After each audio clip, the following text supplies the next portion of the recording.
اعوذ باللہ من الشیطان الرجیم بسم اللہ الرحمن الرحیم ان اللہ و ملائکتہ یصلون علی النبی یا ایہا الذین آمنوا صلوا علیہ وسلموا تسلیما اللہم صلی علی محمد وآل محمد۔ السلام علیکم to all of the viewers. Tauqeer Abid آپ سے مخاطب ہوں آئی سیٹ اکیڈمی کے فلور سے۔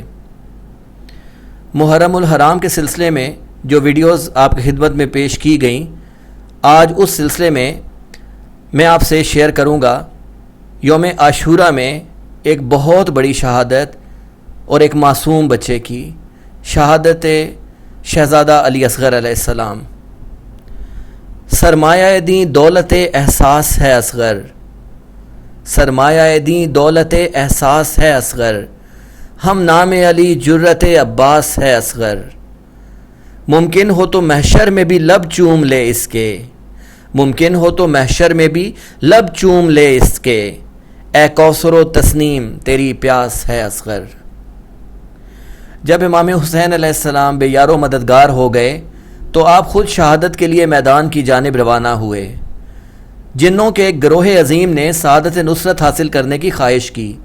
آپ علیہ السلام نے انہیں دعائے خیر سے یاد فرمایا اور نصرت قبول کرنے سے یہ کہتے ہوئے انکار کر دیا کہ مجھے شرف شہادت حاصل کرنا ہے اور میں نے آواز استغاثہ اتمام حجت کے لیے بلند کیا ہے۔ میرا مقصد یہ ہے کہ دشمنان خدا اور رسول صلی اللہ علیہ وآلہ وسلم کے لیے میری مدد کا کوئی بہانہ باقی نہ رہے۔ ابھی آپ جنوں سے محو گفتگو تھے کہ ناگاہ حضرت امام زین العابدین علیہ السلام اپنی شدید علالت کے باوجود ایک عصا لیے ہوئے خیمہ سے نکل آئے۔ امام حسین علیہ السلام نے جناب ام کلثوم کو آواز دی، بہن فوراً عابد بیمار کو روکو، کہیں ایسا نہ ہو کہ سادات کا سلسلہ نسل و نسب ہی ختم ہو جائے۔ سید الشہداء نے آواز استغاثہ کا اثر جب اپنے خیموں کے باشندوں پر دیکھا تو فوراً واپس تشریف لا کر سب کو سمجھایا اور اپنی موت کا حوالہ دے کر اسرار امامت امام زین العابدین علیہ السلام کے سپرد فرمایا۔ آپ علیہ السلام روانہ ہونا ہی چاہتے تھے کہ جناب سکینہ گھوڑے کے سم سے لپٹ گئیں۔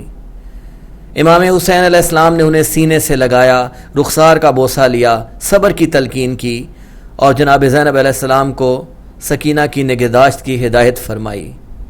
اس کے بعد حضرت علی اصغر علیہ السلام کو، جنہوں نے خود کو جھولے سے گرا دیا تھا، امام حسین علیہ السلام نے بڑھ کر انہیں اپنی آغوش میں لیا اور مقتل کی طرف روانہ ہوئے۔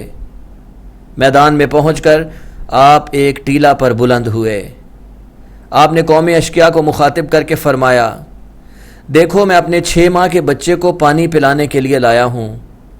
اس کی ماں کا دودھ خشک ہو گیا ہے اور اس کی زبان سوکھ گئی ہے، خدا را اسے پانی پلا کر اس کی جان بچا لو۔ اور سنو، اگر میں تمہارے زوم ناقص میں گنہگار ہو سکتا ہوں تو میرے اس معصوم بچے میں گناہ کی صلاحیت نہیں ہے، یہ تو بے خطا ہے۔ اس صدائے پرتاثیر کا یہ اثر ہوا کہ لشکر کا مزاج بگڑنے لگا۔ شکی القلب لشکری بھی رو پڑے۔ عمر سعد نے جب یہ دیکھا فوراً حرملہ ابن گاہل ازدی کو حکم دیا، حسین علیہ السلام کے کلام کو نوک تیر سے قطع کر دے۔ حرملہ نے 3 پھلوں والا تیر کمان میں جوڑا اور گلوئے علی اصغر علیہ السلام کی طرف چھوڑ دیا۔ تیر جو زہر میں بجھا ہوا تھا گلوئے علی اصغر علیہ السلام پر لگا اور اس نے علی اصغر علیہ السلام کے ہاتھ کے ساتھ ساتھ امام حسین علیہ السلام کا بازو بھی چھید دیا۔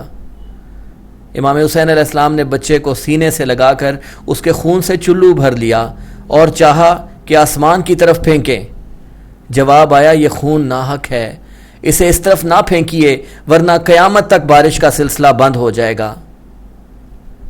آپ نے چاہا کہ اسے زمین کی طرف پھینک دیں، ادھر سے بھی جواب مل گیا تو آپ علیہ السلام نے اسے چہرے پر مل لیا اور فرمایا، میں اسی طرح اپنے جد نامدار حضرت محمد مصطفیٰ صلی اللہ علیہ وآلہ وسلم کی خدمت میں پہنچوں گا۔